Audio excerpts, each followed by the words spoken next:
देखा था कि टॉर्क के जो यूनिट होते हैं, डायमेंशन होते हैं, वो कैसे होते हैं, उसके आगे अपन लोग चर्चा करेंगे। देखिए, मैंने आप लोगों को शायद एंगल के बारे में बताया था, एक बार वापस देखते हैं। अगर मैं यहाँ पे एंगल की बात करता हूँ, तो एंगल का जो फॉर्मूला होता है या इसको डिफाइन किया जाता है, वो किया जाता है आपका arc upon radius upon radius. अच्छा, आर्क अपॉन रेडियस डिफाइन किया जाता है, तो आर्क मतलब आपका क्या होता है, ये बेसिकली लेंथ होता है, और जो आपका रेडियस ये भी क्या होता है, आपका लेंथ होता है। अच्छा, इसको भी मीटर लिख लेता हूँ, इसको भी मीटर लिख लेता हूँ, ये क्या हो जाएगा, इसका यूनिट हो जाएगा। तो अगर मैं यहाँ देखता हूँ तो ये भी मीटर, ये भी मीटर, ये कट जाएगा, और ये बेसिकली क्या दिखता है आपको, यूनिट लेस क्वांटिटी। लेकिन हुआ क्या बेटा, ये आपका यूनिटलेस क्वांटिटी तो आ गया, लेकिन इसको जिसने डेवलप किया था या फिर जिसने बताया था, उसके नाम के ऊपर इसकी यूनिट दे दी गई, तो इसकी यूनिट बेसिकली होती है आपकी क्या, रेडियन।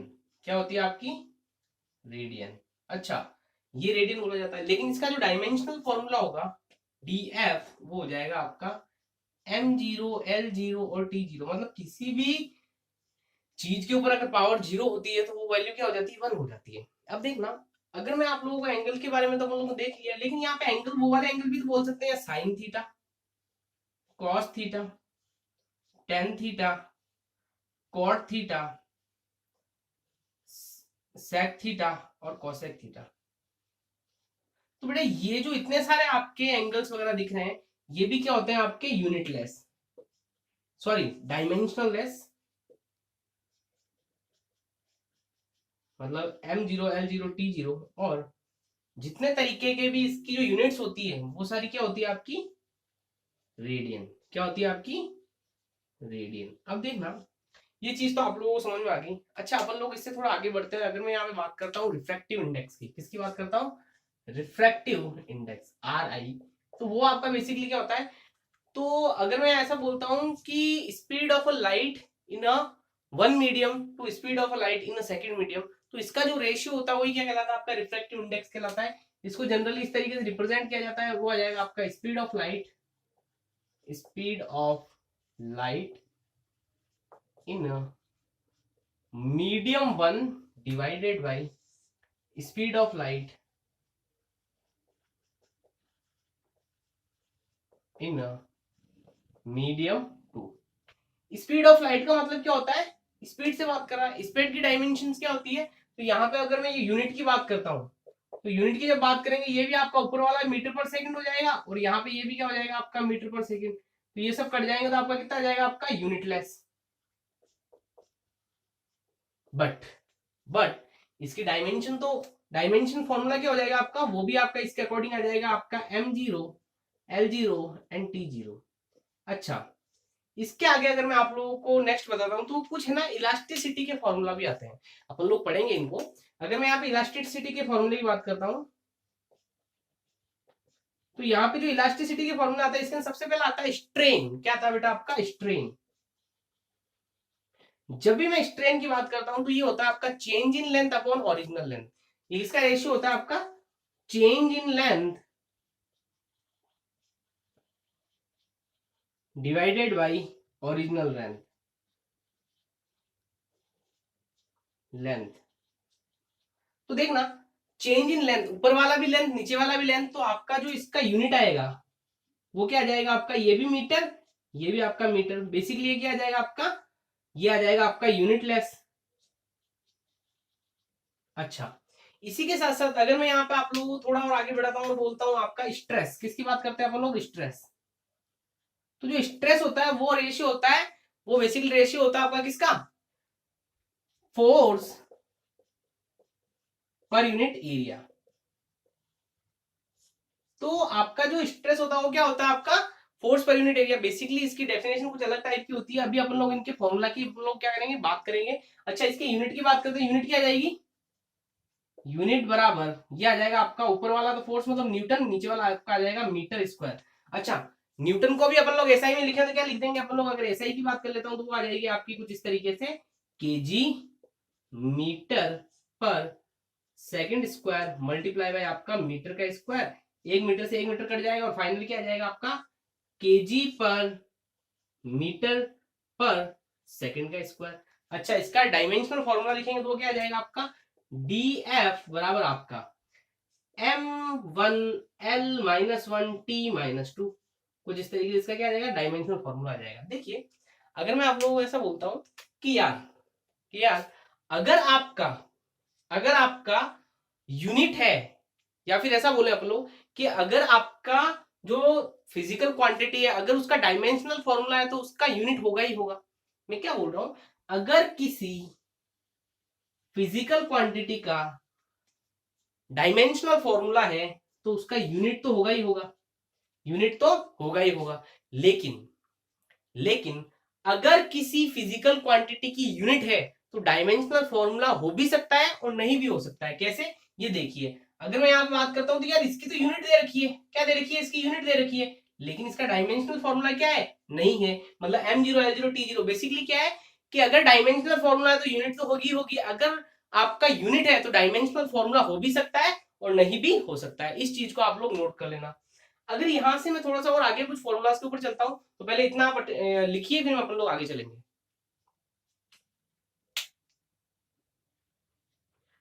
चलिए आइए देखिए, अगर मैं आप लोगों को नेक्स्ट कुछ और फॉर्मूला के ऊपर बात करते हैं तो अपन लोग बात करेंगे यंग्स मॉडुलस की। किसकी बात करेंगे अपन लोग, यंग्स मॉडुलस की। तो ये आ जाएगा आपका यंग्स मॉडुलस। तो यार ये क्या होता है, ये बेसिकली आपका होता है स्ट्रेस अपॉन स्ट्रेन। तो स्ट्रेन तो क्या होता है, यूनिटलेस डायमेंशनलेस। स्ट्रेस क्या होता है, ये वाला आपका केजी पर मीटर पर सेकंड स्क्वायर। तो इसका आ जाएगा आपका यूनिट,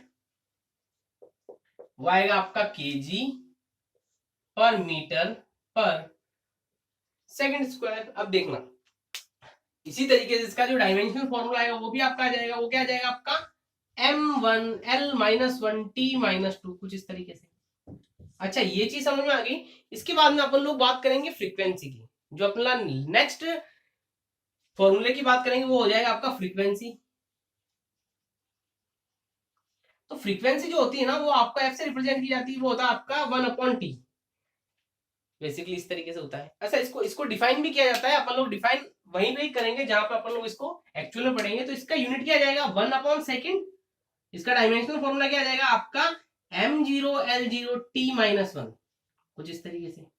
अच्छा इसके बाद अपन लोग चलेंगे मोमेंट ऑफ इनर्शिया की तरफ। किसकी तरफ चलेंगे, मोमेंट ऑफ इनर्शिया की तरफ। देखिए अगर मैं आप लोगों को बताऊं कि जो मोमेंट ऑफ इनर्शिया होता है, क्या बेटा, मोमेंट ऑफ इनर्शिया, उसके ऊपर भी अपन लोग कुछ बातें कर लेते हैं।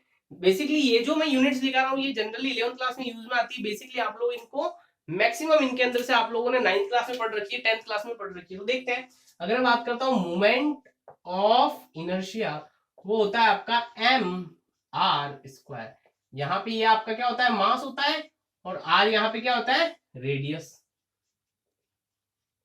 बेसिकली अगर मैं यहाँ पे इसकी बात करता हूँ यूनिट की, तो यूनिट क्या आ जाएगी आपकी, यूनिट जो होता है वो आ जाएगा आपका, ये क्या आ जाएगा आपका केजी, और ये क्या आ जाएगा आपका मीटर स्क्वायर।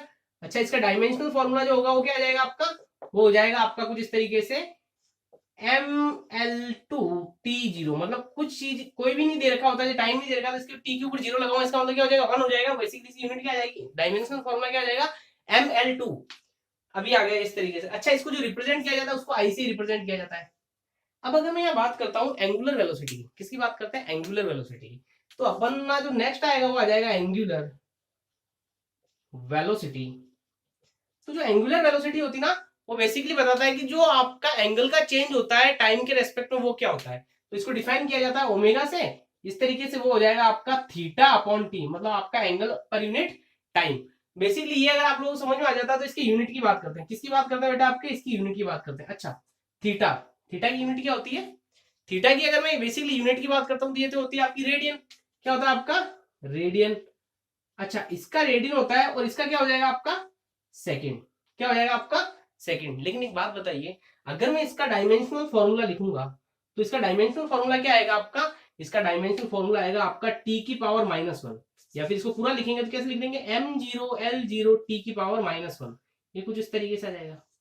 अच्छा ये ऐसा क्यों लिखा है, क्योंकि रेडियन है और रेडियन का मतलब हो गया आपका एंगल, और एंगल का तो यूनिट होता है लेकिन डायमेंशनल फॉर्मूला तो होता ही नहीं। क्यों नहीं होता, ये चीज भी अपन को पता है।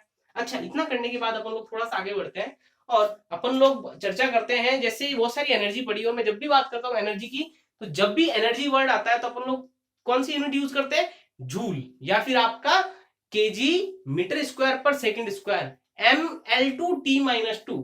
जब भी एनर्जी रोटेशनल काइनेटिक एनर्जी, क्योंकि यहाँ पे वर्ड एनर्जी का है तो अपन लोग बताए कि इसकी यूनिट क्या आएगी और इसका जो डायमेंशनल फॉर्मूला आएगा वो क्या आएगा, लेकिन इसको लिखा जाता है 1/2 I ओमेगा का स्क्वायर। आई जो होता है वो होता है आपका मोमेंट ऑफ इनर्शिया। यहाँ पे जो आपका ओमेगा होता है वो बेसिकली क्या होता है, एंगुलर वेलोसिटी। क्या होता है, एंगुलर वेलोसिटी। अब देखना, अगर मैं यहाँ पे इसके यूनिट की बात करता हूँ, किसकी बात करता हूँ बेटा, आपके इसके यूनिट की बात करता हूँ, तो इसका यूनिट क्या होगा, बेसिकली इसका जब यूनिट लिखेंगे तो यहाँ पे क्या 1/2, मतलब ये तो आपकी क्या एक क्वांटिटी है, इसको अपन लोग यूज में नहीं लेंगे न्यूमेरिकल क्वांटिटी को। अच्छा आई, आई का क्या हो जाएगा, बेसिकली अभी भी अपन लोगों ने देखा है जो आई होता है उसका होता है आपका kg metre square, kg metre square. अच्छा, ये जो आपका ओमेगा, ओमेगा क्या हो जाएगा आपका 1/2 का स्क्वायर, तो बेसिकली क्या आ जाएगा, अच्छा रेडियन को अपन लोग कंसीडर नहीं करते हैं, ओके, तो ये आ जाएगा आपका 1/2 का स्क्वायर, ये आ जाएगा आपका ml2t-2। आ गया वापस आपका वही का वही, ये क्या आ गया आपका बेसिकली काइनेटिक एनर्जी। एनर्जी की बात करेंगे जब आपका क्या आ जाएगा, यही आपका डायमेंशनल फॉर्मूला आ जाएगा। अच्छा, इसी तरीके से अगर मैं यहाँ पे बोलता हूँ आपको कि इसका जो यूनिट आएगा वो क्या आ जाएगा, जनरल यूनिट, मतलब आपका ऐसा यूनिट वो आ जाएगा आपका जूल। चलिए इसको नोट कीजिए, फिर अपन लोग आगे चलते हैं। देखिए, अगर मैं आप लोगों को एक और करवाता हूं, वो कुछ इस तरीके से, सरफेस टेंशन। किसकी बात करते हैं अपन लोग, सरफेस टेंशन। देखना,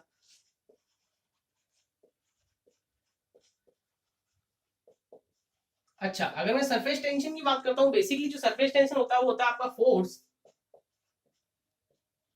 पर यूनिट लेंथ। तो ये जो आपका फोर्स पर यूनिट लेंथ होता है, यहाँ पे जो फोर्स होता है इसका यूनिट क्या होता है आपका, अगर ऐसा यूनिट की बात करता हूं तो वो तो क्या हो जाएगा आपका न्यूटन, हो जाएगा आपका न्यूटन। लेंथ है मतलब आपका मीटर, वैसे इसका यूनिट क्या होता है, केजी मीटर पर सेकंड का स्क्वायर मल्टीप्लाई आपका मीटर, ये मीटर से ये मीटर गया, बेसिकली आपका क्या आ जाएगा, केजी पर सेकंड का स्क्वायर, ये तो क्या आ जाएगी आपकी यूनिट आ जाएगी। अच्छा, डायमेंशनल फॉर्मूला होता है वो क्या आ जाएगा आपका, डायमेंशनल फॉर्मूला आ जाएगा आपका ml0 कुछ इस तरीके से। अगर इतना समझ में आ गया तो इसके बाद में अपन लोग जो नेक्स्ट फॉर्मूले की बात करेंगे वो बात करेंगे अपन लोग किसकी, सरफेस एनर्जी की। किसकी बात करेंगे, सरफेस एनर्जी की। पूरे एनर्जी एनर्जी वाले सेक्शन के अंदर जो आपकी यूनिट होती है वो क्या होती है, सेम होती है, जो होती है आपकी जूल। लेकिन यहाँ पे जब मैंने बात की, किसकी बात की बेटा आपकी, यहाँ पे मैंने बात की है आपके सिंपल सी सरफेस एनर्जी की। सरफेस एनर्जी थोड़ी डिफरेंट होती है, ये कुछ इस तरीके से होता है, इसको इस तरीके से डिफाइन करते हैं, सरफेस एनर्जी ये हो जाएगा आपका work done per unit area, कुछ इस तरीके से। अच्छा, वर्क डन मतलब आपका ये वर्क डन की यूनिट जो होगी वो तो आपकी जूल ही रहेगी, अपन लोग जानते ही हैं। तो ये आ जाएगा आपका क्या, केजी मीटर स्क्वायर पर सेकंड स्क्वायर मल्टीप्लाई एरिया, मतलब आपका मीटर स्क्वायर, ये कुछ इस तरीके से आ जाएगा। अच्छा, वर्क डन की बात होगी मतलब ये आ जाएगा और ये कट जाएगा और फाइनली आपका क्या आ जाएगा, केजी पर सेकंड का स्क्वायर, तो ये आ जाएगा m1l0t-2। कुछ इस तरीके इसकी क्या निकल के आ जाएगी बेटा, आपकी यूनिट निकल के आ जाएगी। अब देखना, अगर मैं आप लोगों को थोड़ा सा और एक्सप्लेन करता हूं, जैसे ये जो यूनिट आई ये कुछ इस तरीके से किसकी आ गई बेटा, आपकी सरफेस एनर्जी की। किसकी यूनिट आ गई, आपकी सरफेस एनर्जी की। अब यहाँ पे आपके 11th क्लास के जो फॉर्मूले होते हैं मैक्सिमम मैंने कवर कर लिए हैं। बहुत सारे फॉर्मूले अपन लोग एट द टाइम पढ़ेंगे, कुछ फॉर्मूलों की केवल मैं यहाँ पे इन्फॉर्मेशन आपको दे देता हूँ 12th की, ताकि आप लोगों को थोड़े बहुत फॉर्मूले याद हो जाए। इनको याद करने की जरूरत नहीं है, जैसे जैसे अपन लोग आगे बढ़ेंगे वैसे यूनिट डायमेंशनल फॉर्मूला ऑटोमेटिकली अपन लोगों को बनाना आता ही है, बनाते रहेंगे करते रहेंगे, उस तरीके से आपको याद हो जाएगा। बहुत सारे क्वेश्चन किए जाते हैं, बहुत सारे क्वेश्चन समझे जाते हैं, तो अपन लोगों को इनकी वैल्यू ही याद हो जाती है। देखिए अपन लोग थोड़ा आगे चलते हैं। अगर मैं यहाँ पे ऐसा बोलूं कि अब जो अपन लोग बात कर रहे हैं वो बात करें 12th लेवल के कुछ फॉर्मूलों की। किसकी बात कर रहे हैं, 12th लेवल के कुछ फॉर्मूलों की। तो उसके अंदर सबसे पहला नंबर का जो फॉर्मूला होता है वो अपन लोगों ने 10th क्लास में पढ़ा होता है। अगर मैं आप लोगों को ऐसा बोल दूं कि जो 12th की बात करते हैं, तो 12th के अंदर जो सबसे पहला फॉर्मूला अपन लोग पढ़ रहे हैं वो पढ़ रहे हैं बेटा आपका कौन सा वाला बेटा, आपका करंट। करंट क्या होता है, dq/dt, या फिर आप लोग इसको ऐसे बोलते हैं I is equal to charge per unit time. तो यहाँ पे जो चार्ज आएगा वो क्या आ जाएगा आपका I इंटू टी। क्या आएगा I इंटू टी। अब देखना, अगर मैं यहाँ पे ऐसा बोलता हूं कि यहाँ पे इसकी यूनिट जो देखते हो क्या आ जाएगी, इसकी जो यूनिट आएगी वो आ जाएगी आपकी कूलम। तो अगर इसकी यूनिट कूलम आती है बेटा, ये तो कौन सी यूनिट है बेटा आपकी, एसआई यूनिट। कौन सी यूनिट है बेटा आपकी, एसआई यूनिट है। अच्छा, अगर मैं यहाँ पे इसकी बात करता हूं तो इसकी जो यूनिट होगी ये हो जाएगी आपकी एम्पियर। ये जो आपका टाइम है इसकी यूनिट हो जाएगी आपकी सेकंड। तो यहाँ पे जो क्यू की जो यूनिट आएगी वो आ जाएगी एम्पियर सेकंड। अच्छा, इसके डायमेंशनल फॉर्मूला की बात करते हैं, तो डायमेंशनल फॉर्मूला जो आएगा वो आ जाएगा आपका कितना, ए टी। ए मतलब आपका एम्पियर, टी मतलब आपका क्या हो जाएगा, टाइम। कुछ इस तरीके से इसका डायमेंशनल फॉर्मूला आ जाएगा। अब देखिए, अगर अपन थोड़ा सा आगे चलते हैं, जैसे देखते हैं, अगर मैं यहाँ पे सेकंड नंबर के फॉर्मूले की बात करता हूं तो ये अपन लोग बात कर लेते हैं फोर्स बिटवीन टू चार्जेस। किसकी बात करते हैं, फोर्स बिटवीन टू चार्जेस। अच्छा, फोर्स बिटवीन टू चार्जेस की बात करते हैं तो वो क्या होता है, अच्छा मैं यहाँ पे एक चार्ज रखता हूँ, यहाँ पे एक चार्ज रखता हूँ, तो ये कुछ इस तरीके से इन दोनों के बीच का सेपरेशन होता है आपका आर। यहाँ पे आपका Q1 होता है, यहाँ पे आपका Q2 होता है, यहाँ पे जो फोर्स लग रहा होता है इन दोनों के बीच के अंदर, तो वो क्या लग रहा है, के Q1 Q2 डिवाइडेड बाई आपका आर स्क्वायर। यहां से अगर मैं इसकी बात करता हूँ, इसके के की बात करता हूँ, ये होता है आपका कूलम कांस्टेंट। क्या होता है आपका, कूलम कांस्टेंट। अगर ये कूलम कांस्टेंट होता है, इसके यूनिट की बात करते हैं, तो यहां देखना के बराबर क्या आ जाएगा, के बराबर आपका आ जाएगा force dot are square divided by आपका Q1 डिवाइडेड बाई Q2, कुछ इस तरीके से।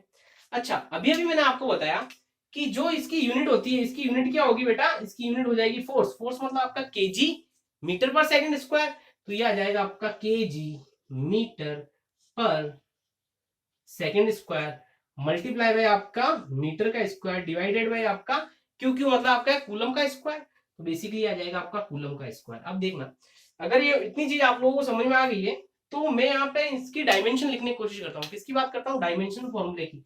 तो यहाँ पे बात कर लेते हैं अपन लोग डायमेंशनल फॉर्मूला। तो यहाँ पे देख केजी मतलब आपका एम, यह आ जाएगा आपका 1 मीटर 2 मीटर मतलब आपका मीटर एल क्यूब टी की पावर -2। अच्छा, ये जो सी होता है इसको क्या लिख सकते हैं, 80 मतलब ए की पावर -1 टी की पावर आपका कितना आ जाएगा -2, सॉरी ए की पावर -2 और टी की पावर -2 क्योंकि स्क्वायर है। ये फाइनली आपका एक्सप्रेशन जो आएगा उसका क्या आ जाएगा आपका m1l3t। टी कितना आ जाएगा आपका -4 इनटू आपका आ जाएगा ए की पावर -2। कुछ इस तरीके से इसका क्या रहता है, डायमेंशनल फॉर्मूला आ जाता है। अब देखना यार, इस तरीके से आपका कुछ इस तरीके से आपका बहुत सारे क्या होते हैं फॉर्मूले निकल के आते हैं, लेकिन 12th के फॉर्मूले आपको आपकी बुकलेट में मिलेंगे। जो भी आप लोग प्रीफर कर रहे हैं, जैसे आप लोग एनसीईआरटी प्रीफर कर रहे हैं तो उसमें मिल जाएंगे, सीबीएसई की बुक्स प्रीफर कर रहे हैं तो उसमें मिल जाएंगे। तो आप लोग उनमें से देखिए, अगर कोई प्रॉब्लम आती है तो मेरे को कमेंट बॉक्स में बताना। यहाँ पे आपका जो मेरे को जो डिलीवर करना था वो यही था कि आपका किस तरीके से यूनिट बनती है और उनका किस तरीके से आपका उसका डायमेंशनल फॉर्मूला निकलता है। अपन लोग जब भी नेक्स्ट क्लास में मिल रहे होंगे तो कुछ नया कर रहे होंगे इसी के आगे का।